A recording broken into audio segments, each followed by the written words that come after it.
Kapan Mas tahu soal peristiwa Talang Sari dan gimana tahunya?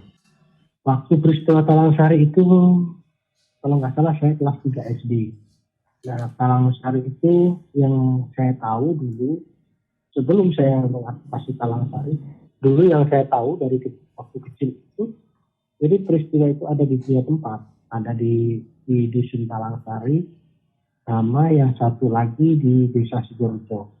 Dulu waktu kelas 3 SD itu saya masih, saya sekolah masuk siang, jadi waktu itu terjadi peristiwa itu siang sore, terus sekolah disuruh pulang, sekolah diliburkan kalau nggak salah waktu itu. Di situ suasana itu kayak menjadi mencekam di kampung itu semua. Kebetulan desa Sidoarjo dengan desa Bauh itu bersebelahan. Nah, jadi orang, berapa rumah gitu tidurnya berbarengan mesti jadi satu waktu itu. Dulu bukan yang bukan bukan Talang Sari waktu itu, dikenalnya Mujahidin, ada gerakan Mujahidin.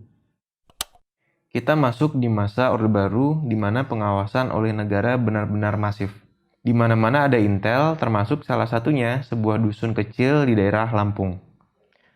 Bermula dari laporan bahwa ada sebuah kegiatan keagamaan yang dilakukan tanpa izin, situasi makin memanas dengan kedatangan aparat militer ke dusun tersebut. Puncaknya adalah tewasnya ratusan orang pada 7 Februari 1989 yang dikenal dengan peristiwa Talang Sari. Ada satu kelompok Islam kecil bernama Gerakan Nusroh yang dijadikan contoh oleh Orde Baru sebagai gerakan politik yang tidak sesuai dengan ideologi pemerintah. Ketika anggota-anggota dari gerakan ini mulai ditangkap, beberapa melarikan diri ke Lampung. Warsidi, seorang guru ngaji lokal, menampung banyak pelarian dan akhirnya mereka mendirikan jamaah di sana. Suatu ketika ada informasi mengenai kegiatan jamaah di Dusun Talangsari yang berkegiatan tanpa izin. Informasi ini sampai ke pemerintah desa dan tentu saja yang dimaksud adalah kelompok Warsidi. Camat kemudian menyurati kepala desa untuk menghentikan dan melarang adanya kegiatan pengajian tersebut. Apalagi kegiatannya mendatangkan orang-orang dari luar daerah tanpa sepengetahuan pemerintah. Berangkatlah sebuah rombongan pemerintah menuju ke tempat jamaah pimpinan Warsidi. Sayangnya, terjadi sebuah kesalahpahaman antara rombongan pemerintah dengan kelompok Warsidi. Kesalahpahaman tersebut berujung menjadi bentrokan yang menewaskan Kapten Sutiman, ketua rombongan. Tewasnya Kapten Sutiman membuat Komandan Korem 043 Garuda Hitam Lampung saat itu, Kolonel AM Hendro Priyono, mengambil tindakan terhadap kelompok Warsidi. Kolonel Hendro Priyono memimpin pasukan yang terdiri dari 3 peleton batalion 143 dan 1 peleton brigade mobil atau BRIMOB. Pada subuh tanggal 7 Februari 1989, pasukan menyerbu tempat kelompok Warsidi. Sebagaimana dilaporkan majalah Tempo edisi 18 Februari 1989, sebanyak 246 pengikut Warsidi tewas, termasuk Warsidi sendiri.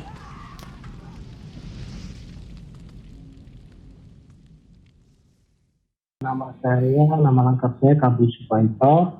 Saya lahir dulu belum ada Lampung Timur. Dulu masih Lampung Timur itu masih jadi satu dengan Lampung Tengah. Saya lahir di desa namanya masih Gunung Sari, tanggal 1 Januari 1981. Saya besar di desa kelahiran saya di Desa Bawah Gunung Sari, kecamatan dulu masih kecamatan Jabung, Kabupaten Lampung Tengah, yang sekarang sudah berganti menjadi Lampung Timur. Tidak lama setelah peristiwa itu, saya diajak ibuku ke pasar Sidoarjo itu. Lalu saya melihat salah satu rumah, itu rumahnya Pak Aswar. Saya waktu itu karena saya tahu rumah itu rumah Pak Aswar karena Pak Aswar itu salah satu, kalau di dulu itu mantri ya, kesehatan itu yang suka nyuntik. Nah, waktu kecil itu saya kalau suntik sama bapak saya di situ, dan udah kayak kayak anaknya sendiri gitu. Nah, saya nggak tahu kenapa tidak, rumahnya itu udah hancur, udah hancur, nggak ada atapnya genteng. Karena waktu itu masih kecil, saya kelas 3 SD, kurang paham kenapa gitu. siapa yang ngurus, siapa yang ini. Tapi setahu saya rumah Pak Aswar itu pas di depan di seberang lapangan Sidoarjo itu udah hancur, udah rumah papan, tapi ya udah setengah, kalau nggak salah papan dan tembok setengah gitu loh waktu, tapi hancur semua waktu. Situasi dibuat menekan. Terus saya waktu itu sore diajak bapak saya, katanya di situ aja ada perang. Ya di situ habis hujan waktu itu kalau nggak salah. Pak lihat banyak darah. Yang Mas Ya, rasakan, bayangkan ketika kecil itu apa? Ketika melihat. jadi yang saya bayangin waktu saya melihat rumahnya Pak Aswar itu hancur, ya aneh aja gitu loh. Setahu saya Pak Aswar ini orangnya baik, Bu Ismin ini juga orangnya baik. Kok rumahnya dihancurin gitu kan? Nah, cuman saya waktu itu kan namanya anak kecil kan, belum ada timbul pertanyaan kenapa gitu kan enggak. Cuman saya uping gitu dari namanya Mbah Min itu bapaknya Bu Ismin, mertuanya Pak Aswar itu. Kalau ngobrol-ngobrol sama bapak, kebetulan dulu bapak saya itu kan suka ini ya, kalau sekarang itu kan bajak, di kerjaannya bajak bapak saya itu. Nah waktu itu kan bajaknya pakai sapi gitu. Nah pas bajak tempat Mbah Min itu kan sering ngobrol, ya ngobrolin nyeritain Pak Aswar sempat ditahan tapi dilepasin lagi karena katanya nggak terbukti gitu. Saya dapat informasinya karena saya masih kecil kan waktu itu, ya informasinya seperti itu yang saya dapat.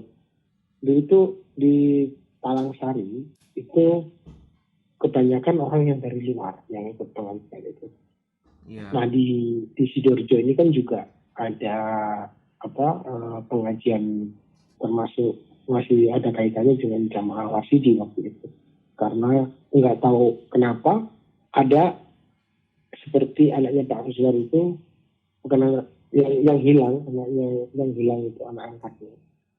Itu yang sempat menjadi korban, dia meninggal. Dan pas pengajian itu ada beberapa orang dari Sidoarjo itu yang ngaji di Talangsari. Banyak korban yang meninggal itu yang dari Sidoarjo. Pada peristiwa tanggal 7 Februari di Talangsari itu banyak kan yang meninggal dari Sidoarjo, anak-anak yang mengaji dari Sidoarjo. Gitu. Kalau lokasi Sidoarjo dengan Talangsari, kalau dihitung kilometernya berapa kilo ya? Pokoknya kalau naik kendaraan itu kurang lebih 2 jam. Oh, agak jauh juga ya berarti. Jauh, udah beda kecamatan. Udah ngelewatin berapa kecamatan itu sebelumnya kalau mau ke Talangsari. Ada 5 atau 6 kecamatan dari Sidoarjo ke Talangsari. Terus kalau reaksi dari orang-orang di lingkungan Mas itu gimana? Dulu setelah kejadian. Seminggu itu suasana masih mencekam. Karena kan nggak hanya cuma di desa Sidoarjo atau waktu itu di Lampung Tengah, tapi suasana itu dibikin sedemikian rupa ya, jadi mencekam. Jadi bukan hanya di pelabuhan penyeberangan Bakauheni itu juga, di situ pemeriksaan tentara juga dilakukan untuk menyisir jamaah Warsidi yang mau kabur, mau pergi ke Jawa atau pulang ke Jawa atau kemana itu di situ. Sampai ada salah satu anak korban itu yang diajak ke Bakau di pelabuhan itu sama tentara untuk nunjukin itu. Waktu itu cerita dari anak korban itu, dia suruh nunjukin kalau ada orang ini yang namanya Pak Jayus, waktu itu kan yang dicari Pak Jayus. Ini yang namanya Pak Jayus gitu. Kalau ditunjukin untuk nyari yang namanya Pak Jayus. Jadi suasana mencekam. Karena kita punya saudara misalnya di luar Lampung Timur ya, ada di Gala, ada di mana itu. Jadi ceritanya ya ada yang bikin tanah, ini ada yang bikin apa namanya tanah beracun gitu kan. Itu suasana waktu itu di sekitaran sini. Mas bisa gambarin lebih detail nggak maksudnya mencekam itu gimana? Jadi mencekam itu anak-anak itu nggak boleh keluar. Kita sama orang tua kita, sama bapak-bapak itu nggak boleh main jauh-jauh gitu. Nanti situasinya masih ada mujahidin mau ada perang atau hal kayak gitu. Terus kalau malam tidurnya waktu itu saya ingat sekali. Jadi ada berapa keluarga paman saya, ada 3, terus Pak D, terus itu jadi satu tidurnya di rumahku. Nah, ada lagi yang sebelah itu juga ngumpul satu keluarga besar itu jadi satu gitu ngumpul. Jadi nggak sendiri, nggak satu rumah, satu. Jadi mereka tidurnya kayak ngungsi berapa keluarga jadi satu gitu. Mencekam itu berlangsung sampai kapan? Kalau nggak salah setauku waktu itu seminggu, kurang lebih seminggu. Nah bahasa itu setelah itu, nah katanya kalau udah seminggu udah selesai, katanya perangnya udah selesai waktu itu. Kalau di luar Talangsari mungkin ya, di luar Talangsari atau di Sidoarjo ya sudah normal gitu. Cuman kita waktu itu kan belum tahu situasi di lokasinya, di lokasi Talangsari itu seperti apa. Karena kita ya nggak tahu waktu itu peristiwanya sebenarnya apa gitu, nggak tahu. Yang penting jadi waktu itu jadi kayak yang penting anak-anak ini waktu itu sekolah sudah pulang, terus malam pada tidurnya pada ngungsi gitu kan. Nah tapi untuk di Sidoarjo sendiri kita itu kayaknya setelah 3 hari atau seminggu itu kayaknya udah normal, udah biasa. Ya kita cuma lihat puing-puing rumah yang Pak Aswar gitu. Kalau orang mau pasar pasti lewat karena rumahnya pinggir jalan dekat pasar itu. Nah, tapi kita kan nggak tahu banyak cerita apa-apa seperti apa sebenarnya apa sih gitu yang terjadi. Mas, Ya. pas kita pertama teleponan tuh Mas cerita ke saya soal isolasi desa pasca peristiwa. Itu di Talangsari Mas, bukan di Sidoarjo ya. Itu di lokasi Talangsari. Itu di dusun Talangsari itu semua orang disuruh keluar.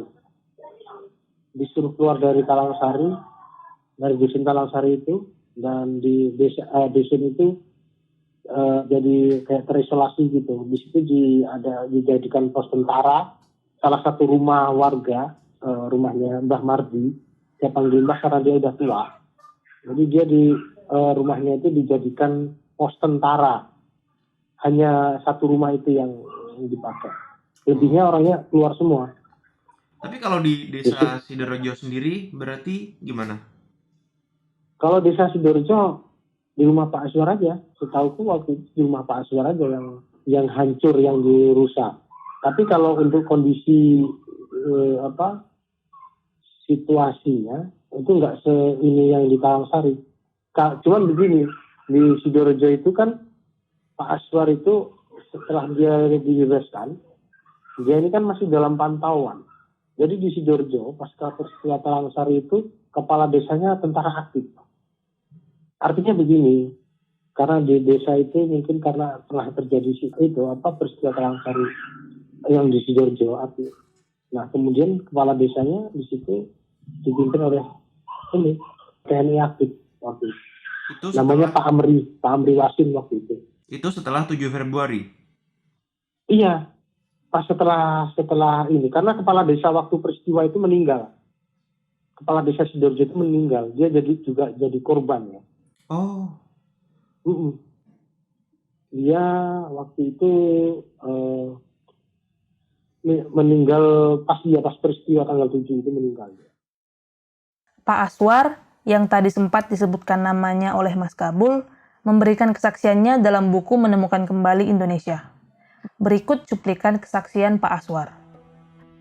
Aswar Kaili lahir di Desa Prapat, Sumatera Barat pada tahun 1942. Saat ini tinggal di Sidoarjo, Kecamatan Sekampung Udik, Kabupaten Lampung Timur. Ketika terjadi peristiwa Talangsari, Aswar Kaili sedang menghadap Camat Wae Jepara. Saat kembali ke kampung, rumahnya telah terbakar dan anak istrinya sudah mengungsi. Aswar kemudian ditahan berpindah-pindah oleh Koramil setempat, Korem Metro dan di LP Raja Basa, lalu dipindahkan ke panti sosial untuk menjalankan rehabilitasi selama 10 hari. Setelah keluar, Aswar masih menjalankan wajib lapor berkala, tetapi kemudian ditahan lagi di Korem selama 3 bulan. Dia kembali di penjara selama 6 bulan dengan tuduhan melakukan penyerangan terhadap Babinsa dan warga. Istrinya ditangkap dan ditahan di Padang dengan tuduhan melarikan diri. Akibat peristiwa ini, Aswar Kaili kehilangan seluruh harta benda. Istrinya mengalami gangguan kesehatan, dan anak-anaknya tidak diterima sekolah di sana dan terpaksa dititipkan di pesantren di Jakarta dengan status anak yatim. Mengutip kata-kata langsung Pak Aswar, "Yang mati di Talang Sari, anak saya 11 tahun dan sampai sekarang tidak ditemukan. Ada 4 orang anak lain yang bersama dia lari ke satu rumah yang kemudian dibakar. Dalam investigasi dengan Kontras, ada tulang belulang yang ditemukan di rumah itu. Komnas HAM sudah bilang itu pelanggaran HAM berat dan sudah masuk Kejaksaan Agung, tapi tidak ada tindak lanjutnya. Saya sudah ke SBY supaya didorong kasus ini ke pengadilan, dan dia bilang iya, tapi sampai hari ini tidak ada apa-apa. Ke Menko Polhukam, Kejaksaan Agung, dia bilang tunggu keputusan DPR. Saya ke Komisi 3 DPR, dan mereka bilang desak Presiden. Sampai sekarang tidak. SBY janji dalam 4 hari tim saya sampai sana, tapi sampai sekarang sudah hampir 5 tahun belum ada tindakan." Pak Aswar memberikan kesaksian tersebut pada November 2013. Yang berarti saat saya berbicara dan teman-teman mendengarkan sekarang, sudah 7 tahun dan masih belum ada tindakan. Alih-alih, beberapa bulan sebelum pemilu presiden 2019, pemerintah melakukan deklarasi damai sepihak. Orang-orang yang ikut dalam deklarasi tersebut menyatakan sikap untuk tidak memperpanjang kasus ini dan menyepakati agar peristiwa Talang Sari tidak diungkap kembali oleh pihak manapun. Deklarasi damai sepihak itu waktu itu kalau nggak salah upaya dari tim Kemenko Polhukam yang kurang paham dengan situasi Talang Sari. Kalau menurut saya deklarasi damai itu kemudian dimaksud untuk menghapuskan untuk menutup kasus Talang Sari. Menurut saya tidak bisa dibenarkan itu. Itu tidak diatur di undang-undang gitu loh. Dan terlebih deklarasi damai itu terkesan korban itu nggak dilibatkan gitu loh. Yang dilibatkan adalah pemerintah kabupaten yang waktu itu ditandatangani oleh wakil bupati yang Saiful Bukhari yang sekarang menjadi bupati. Terus perwakilan korban itu nggak ada. Jadi tokoh itu ada 2 di situ. Namanya Supri. Supri ini adalah orang yang notabene-nya adalah dekat dengan pelaku di Dusun Talang Sari. Dia bukan tokoh itu. Kalau dia merepresentasikan korban itu tidak. Merepresentasikan warga Talang Sari itu juga tidak benar. Karena kenapa? Harusnya kalau waktu itu tim terpadu membuat deklarasi damai, dia harusnya menghubungi korban. Korban tidak ada yang dihubungi karena dia tidak tahu, karena itu acara itu sembunyi-sembunyi, dirahasiakan. Deklarasinya itu difoto, dikirimin ke saya. Ini apa gitu kan? Di situ yang aneh itu buat korban nggak ada kaitan sekali, nggak mengganggu, cuek-cuek saja. Itu upaya ekskluder pelaku yang ingin meniadakan atau menghilangkan kasus Talang Sari. Korban Talang Sari juga sudah mengklarifikasi dan waktu itu kita seketika juga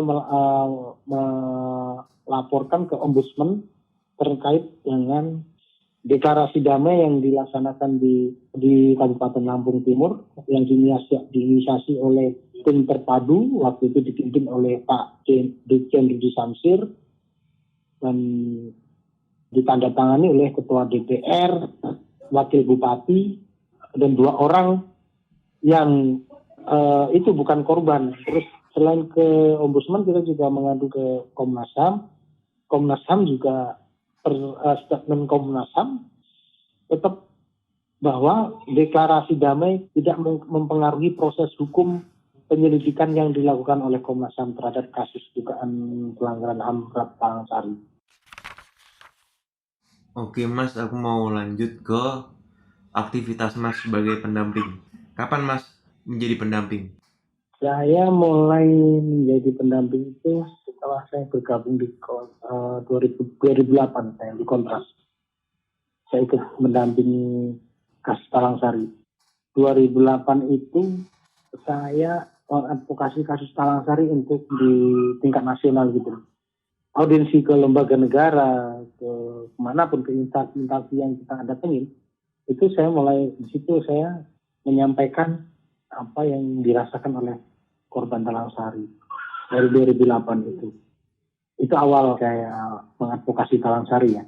Terus kemudian kalau ada pertemuan-pertemuan, misalnya pertemuan dengan korban gitu kan, itu saya mulai terlibat advokasi di Lampung, misalnya dengan membuat diskusi publik, kegiatan advokasi, kampanyenya gitu kan. Jadi saya terlibat itu mulai dari 2008 Mas. Kondisi korban dan komunitas saat ini gimana Mas?